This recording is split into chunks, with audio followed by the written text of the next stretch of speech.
नमस्कार साथियों, ब्रह्मोस क्लासेस में आप सभी का स्वागत है। एसएससी जीडी 2024-25 की जो वैकेंसी है उसके लिए मैं आप सभी के सामने जीके जीएस की रिवीजन सीरीज चला रहा हूं। जैसा कि आप सभी को पता है कि लगभग मैं इसकी 4 क्लास में आपको पढ़ा चुका हूं और 5वीं क्लास आज मैं आपके सामने पढ़ाने वाला हूं। डेली इसमें मैं बल लानर फॉर्मेट में आपको डेली 50+ क्वेश्चन कराता, उसके बाद 3 से 4 टॉपिक कवर करा के जाता और कम समय में कवर करा के जाता। यही इस क्लास की विशेषता है। आपने और भी क्लासेस देखी होंगी, लेकिन देखिए मैं कहीं भी पढ़ाऊँ, बस आपका रिवीजन होना चाहिए। अंतिम समय में रिवीजन ही किया जाता और वही पढ़ा जाता जो आपने पढ़ रखा है। यदि आप नया कुछ पढ़ोगे तो भाई यकीन मानना मिक्स बन जाएगा और फिर कुछ भी हाथ नहीं लगेगा, क्योंकि आपको जीके जीएस में 12 से 15 क्वेश्चन करने हैं। 20/20 कोई भी धुरंधर होगा नहीं कर पाएगा, यकीन मानना। इसलिए रिवीजन बहुत ज़रूरी है। चलिए बात करते हैं पहले क्वेश्चन से। आज का पहला क्वेश्चन है, तुमसे पूछे अकबर का मकबरा कहाँ पर है, तो ध्यान रखना अकबर का मकबरा सिकंदरा में है। ठीक है। आगे तुमसे पूछे क्रिप्स मिशन कब आया, तो क्रिप्स मिशन 1942 ईस्वी में आया। आगे बात करें क्रिप्स मिशन कब आया, तो 1942 ईस्वी में आया। लोथल किस नदी के किनारे है, तो ध्यान रखना लोथल भोगवा नदी के किनारे स्थित है। लोथल कहाँ पर पड़ता, तो लोथल गुजरात में पड़ता। ध्यान रखना लोथल गुजरात में पड़ता और सिंधु घाटी सभ्यता का एक बंदरगाह है। सिंधु घाटी सभ्यता का एक बंदरगाह है, ध्यान रखना। ठीक है। लोथल भोगवा नदी के किनारे स्थित है और सिंधु घाटी सभ्यता का एक बंदरगाह है। ऋग्वेद में कितने मंडल हैं, तो ऋग्वेद में 10 मंडल हैं, ध्यान रखना। ऋग्वेद में कितने मंडल हैं, तो ऋग्वेद में 10 मंडल हैं। ऋग्वेद के तीसरे मंडल में गायत्री मंत्र का उल्लेख मिलता है। किसका, ऋग्वेद के तीसरे मंडल में गायत्री मंत्र का उल्लेख मिलता है, ध्यान रखना। तुमसे पूछे वेद कितने हैं, तो वेद है 4। सबसे पुराना वेद कौन सा है, तो सबसे पुराना वेद है ऋग्वेद, ध्यान रखना। सबसे पुराना वेद कौन सा है, तो ऋग्वेद है। सबसे नवीनतम वेद कौन सा है, तो अथर्ववेद है। ठीक है। सबसे नवीनतम वेद कौन सा है, तो अथर्ववेद है। चलिए आगे तुमसे पूछे संविधान सभा के पहले स्थायी अध्यक्ष कौन थे, तो संविधान सभा के पहले स्थायी अध्यक्ष थे डॉक्टर राजेंद्र प्रसाद। अगर तुमसे पूछ ले कि संविधान सभा के पहले स्थायी अध्यक्ष कौन थे, तो संविधान सभा के पहले स्थायी अध्यक्ष थे डॉक्टर राजेंद्र प्रसाद। आगे बात करें कोणार्क का सूर्य मंदिर किसने बनवाया था, तो उड़ीसा में स्थित है नरसिंहदेव फर्स्ट ने बनवाया था, ध्यान रखना। कोणार्क का सूर्य मंदिर उड़ीसा राज्य में स्थित है और नरसिंहदेव फर्स्ट ने बनवाया था। आगे पूछे खिलाफत आंदोलन, तो खिलाफत आंदोलन से मोहम्मद अली जिन्ना शौकत अली संबंधित है। खिलाफत आंदोलन 1919 में शुरू हुआ था अली बंधुओं द्वारा। तो किसके द्वारा, मोहम्मद अली जिन्ना शौकत अली, ध्यान रखना। मुझे खिलाफत आंदोलन कब शुरू हुआ था, तो 1919 में अली बंधुओं द्वारा। आगे बात करें बांधों को आधुनिक भारत का मंदिर किसने कहा, तो पंडित जवाहरलाल नेहरू ने कहा था, ध्यान रखना। बांधों को, जो बांध है, बांध जो परियोजना है, उनको आधुनिक भारत का मंदिर किसने कहा, तो पंडित जवाहरलाल नेहरू ने कहा था। नालंदा विश्वविद्यालय की स्थापना किसने की, तो नालंदा विश्वविद्यालय की स्थापना कुमार गुप्त ने की थी, ध्यान रखना। नालंदा विश्वविद्यालय की स्थापना कुमार गुप्त ने की थी और नालंदा विश्वविद्यालय को ध्वस्त किसने किया था, तो बख्तियार खिलजी ने किया था, ध्यान रखना। नालंदा विश्वविद्यालय को ध्वस्त किसने किया था, तो बख्तियार खिलजी ने किया था। गिद्धा भांगड़ा कहाँ के लोक नृत्य हैं, अगर तुमसे पूछे गिद्धा और भांगड़ा, तो गिद्धा और भांगड़ा पंजाब के लोक नृत्य हैं, ध्यान रखना। गिद्धा और भांगड़ा कहाँ के लोक नृत्य हैं, तो पंजाब के लोक नृत्य हैं। लाहौर अधिवेशन 1929 में हुआ, जिसमें पूर्ण स्वराज की मांग की किसने की, तो पंडित जवाहरलाल नेहरू ने पूर्ण स्वराज की मांग की, ध्यान रखना। लाहौर अधिवेशन 1929 में हुआ, जिसमें पंडित जवाहरलाल नेहरू ने पूर्ण स्वराज की मांग की। पहली बार ट्रेन कब चली, तो 1853 में चली थी। मुंबई से थाने के बीच में चली और डलहौजी के समय चली 34 किलोमीटर, ये भी ध्यान रखना। कितने किलोमीटर चली, तो 34 किलोमीटर चली मुंबई से थाने के बीच में। पहली बार ट्रेन 1853 ईस्वी में चली डलहौजी के समय। कितने किलोमीटर, तो 34 किलोमीटर मुंबई से थाने। आगे पूछे भारत में अंग्रेजी शिक्षा का जनक किसे कहा जाता, तो भारत में अंग्रेजी शिक्षा का जनक मैकाले को कहा जाता, ध्यान रखना। भारत में अंग्रेजी शिक्षा का जनक किसे कहा जाता, तो भारत में अंग्रेजी शिक्षा का जनक मैकाले को कहा जाता है। आगरा की मोती मस्जिद किसने बनवाई थी, तो ध्यान रखना आगरा की मोती मस्जिद का निर्माण शाहजहां ने करवाया था। मोस्ट इंपोर्टेंट क्वेश्चन है जी, बार बार एग्जाम में पूछा गया है जी, क्वेश्चन ध्यान रखना, कंफ्यूज नहीं होना। आगरा की मोती मस्जिद का निर्माण शाहजहां ने करवाया था और दिल्ली की मोती मस्जिद का निर्माण औरंगजेब ने करवाया था। दोनों क्वेश्चन मैंने एक साथ इसीलिए लिख दिए कि आपके अंदर कन्फ्यूजन पैदा नहीं हो। आगरा की मोती मस्जिद का निर्माण शाहजहां ने, दिल्ली की मोती मस्जिद का निर्माण औरंगजेब ने करवाया था। आगे पूछे, कव्वाली, सितार और तबला का आविष्कारक किसे माना जाता? तो अमीर खुसरो को माना जाता।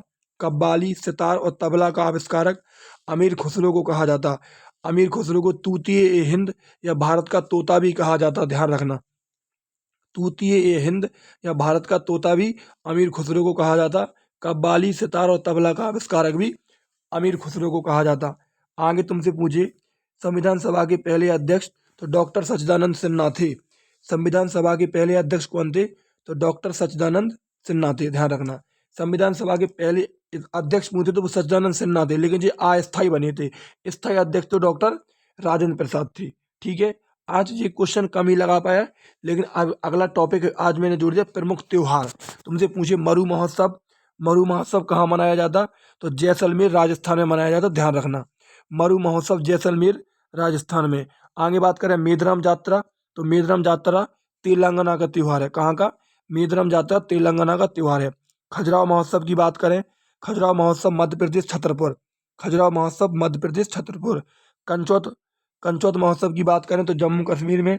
कंचौत महोत्सव कहाँ का है? जम्मू कश्मीर का है। पुष्कर मेला की बात करें तो पुष्कर मेला अजमेर राजस्थान में लगता है। पुष्कर मेला कहाँ पर लगता है? अजमेर राजस्थान में। अगर पुष्कर महोत्सव पूछ ले तो वो जम्मू कश्मीर में लगता है, ध्यान रखना। पुष्कर मेला, ऊँटों का मेला अजमेर राजस्थान में लगता और पुष्कर महोत्सव जम्मू कश्मीर में मनाया जाता, जो नदी का महत्व बताया था। किसका महत्व? तो नदी का महत्व। आगे बात करें ऊँट महोत्सव, तो ऊँट महोत्सव बीकानेर राजस्थान में।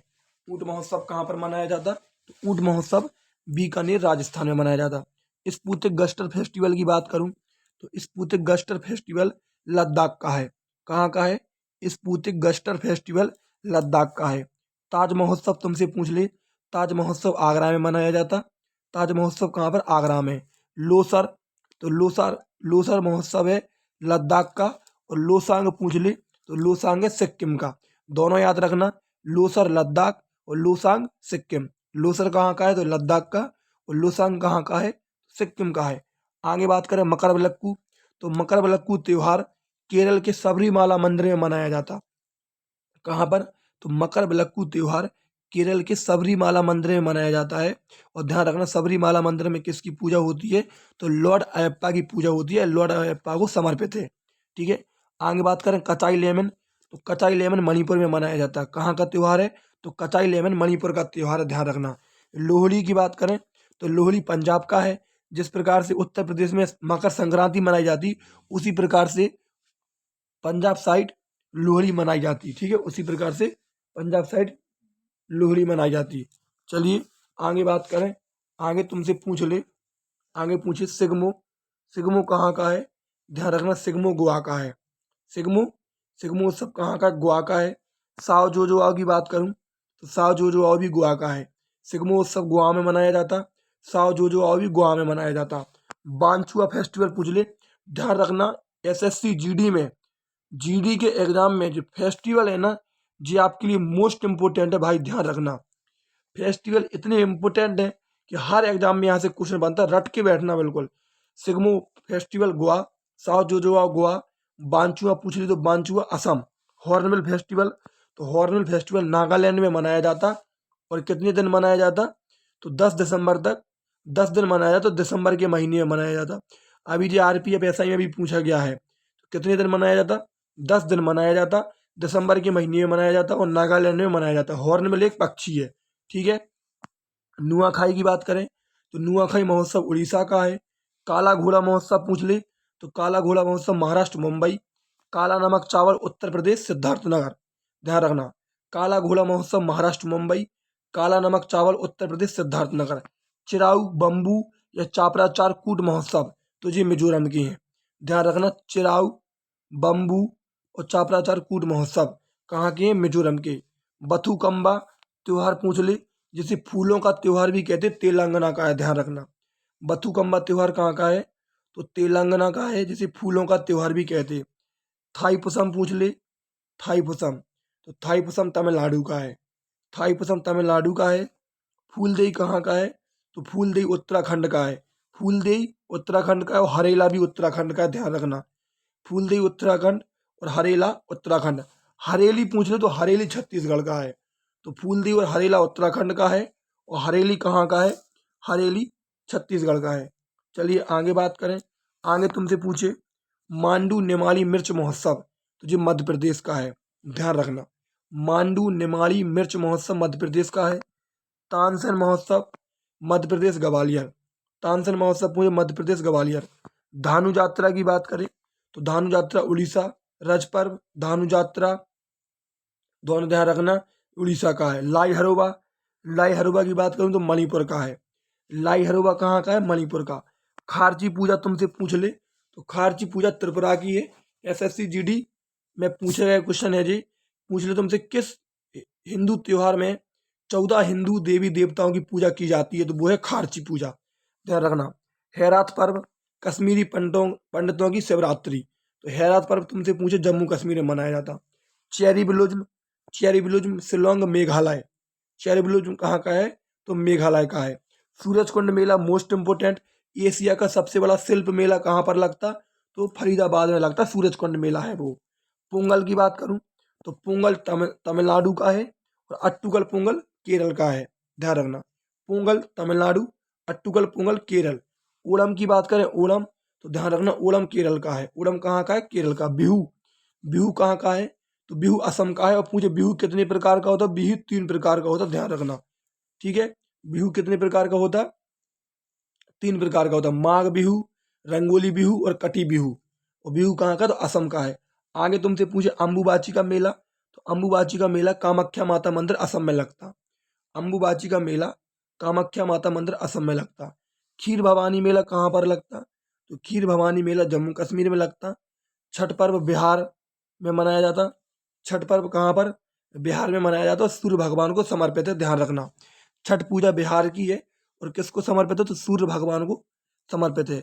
कंबाला की बात करूं, कंबाला, तो कंबाला कर्नाटक में है। कर्नाटक में मनाया जाता है, बैलों की दौड़ कराई जाती है। गुड़ी पड़वा, तो गुड़ी पड़वा भी महाराष्ट्र का है, ध्यान रखना। कंबाला कर्नाटक में और गुड़ी पड़वा महाराष्ट्र में। एक और ध्यान रखना, पोला, तुमसे पूछे पोला, तो पोला कहाँ का है? तो पोला ये भी महाराष्ट्र का है।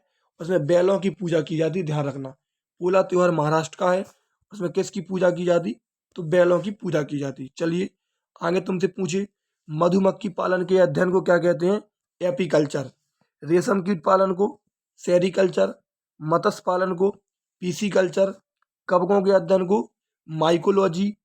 शैवालों के अध्ययन को फाइकोलॉजी। पुष्पों के अध्ययन को एंथ्रोलॉजी। फलों के अध्ययन को पोमोलॉजी। फलों के अध्ययन को पोमोलॉजी और पक्षियों के अध्ययन को ऑर्नियोलॉजी। मछलियों के अध्ययन को पूछ ले तो इक्विथोलॉजी। कीटों के अध्ययन को पूछे तो एंटोमोलॉजी।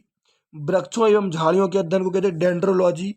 सर्पों के अध्ययन को ऑफियोलॉजी और छिपकलियों के अध्ययन को सोरोलॉजी, ध्यान रखना। देखो भाई, ये विज्ञान की शाखा है अगला टॉपिक, और ये इतना इंपॉर्टेंट टॉपिक है कि जिससे क्वेश्चन रीजनिंग में एनालॉजी में भी पूछ लेता। तो आप ये रट के रखना, एक पंथ दो काज हो जाएंगे इससे। यदि आपने ये रट लिया और बाई चांस एनालॉजी में रीजनिंग में क्वेश्चन पूछ लिया तो ध्यान रखना बात फंस जाएगी, इसलिए आप इसको रट के बैठना, ठीक है। चलिए आगे तुमसे पूछे, आगे पूछे काष्ठी पेड़ों के अध्ययन को सिल्विकल्चर। खगोलीय पिंडों के अध्ययन को एस्ट्रोनॉमी। ब्रह्मांड के अध्ययन को कॉस्मोलॉजी। भूकंपों के अध्ययन को सिस्मोलॉजी। नींद के अध्ययन को हिप्नोलॉजी। कैंसर के अध्ययन को पूछे तो कैंसर के अध्ययन को कहते हैं ऑन्कोलॉजी। फूल फल व साग सब्जी को हॉर्टिकल्चर। अंगूर के अध्ययन को विटीकल्चर। केंचुआ के अध्ययन को बर्मी कल्चर। मिट्टी के अध्ययन को पूछे तो मिट्टी के अध्ययन को कहते हैं पेडोलॉजी। मिट्टी के अध्ययन को क्या कहते हैं? पेडोलॉजी। आगे तुमसे पूछे घास के अध्ययन को तो एग्रेस्टोलॉजी। घास के अध्ययन को कहते हैं एग्रेस्टोलॉजी और अंकों के अध्ययन को कहते हैं न्यूमरोलॉजी, ठीक है। घास के अध्ययन को एग्रेस्टोलॉजी और अंकों के अध्ययन को न्यूमरोलॉजी। चलिए आगे और पूछ लो तुमसे पुराने सिक्कों के अध्ययन को न्यूमेस्टिकोलॉजी। पुराने सिक्कों के अध्ययन को न्यूमेस्टिकोलॉजी। जीवों की जातियों के अध्ययन को जेनेकोलॉजी। जो जीवों की जाति रहती उनके अध्ययन को जेनिकोलॉजी, मानव जाति का अध्ययन एथनोग्राफी, शिलालेखों का अध्ययन एपिग्राफी इंपोर्टेंट है। शिलालेखों का अध्ययन क्या कहलाता है? एपिग्राफी। दांतों का अध्ययन ओडोंटोग्राफी, ध्यान रखना, दांतों का अध्ययन ओडोंटोग्राफी। हड्डियों का अध्ययन तुमसे पूछे तो ऑस्टियोलॉजी, हड्डियों का अध्ययन ऑस्टियोलॉजी। मानसिक संक्रमण का अध्ययन टेलीपैथी। भूगर्भ संबंधों का अध्ययन जियोलॉजी। और मिट्टी के बर्तन बनाने का अध्ययन सिरेमिक्स। मौसम की दशाओं में होने वाला परिवर्तन मीट्रियोलॉजी। और झीलों के अध्ययन को लिम्नोलॉजी, ध्यान रखना, झीलों के अध्ययन को लिम्नोलॉजी, ध्यान रखना, ठीक है। झीलों के अध्ययन को क्या कहते हैं? तो लिम्नोलॉजी कहते हैं। चलिए आगे तुमसे पूछे कुछ पॉइंट और इम्पोर्टेंट है, आगे तुमसे पूछ ले। अब देखिए अगला टॉपिक मैंने जोड़ दिया, किस देश की संसद को किस नाम से जाना जाता है। भाई साहब कंटेंट पूरा आपके पेपर को देखते हुए बनाया गया है और प्रीवियस ईयर जो क्वेश्चन पूछे गए उसी को देखते हुए कंटेंट पूरा बना है। आप इस क्लास को आप शेयर कर देना और रट लेना।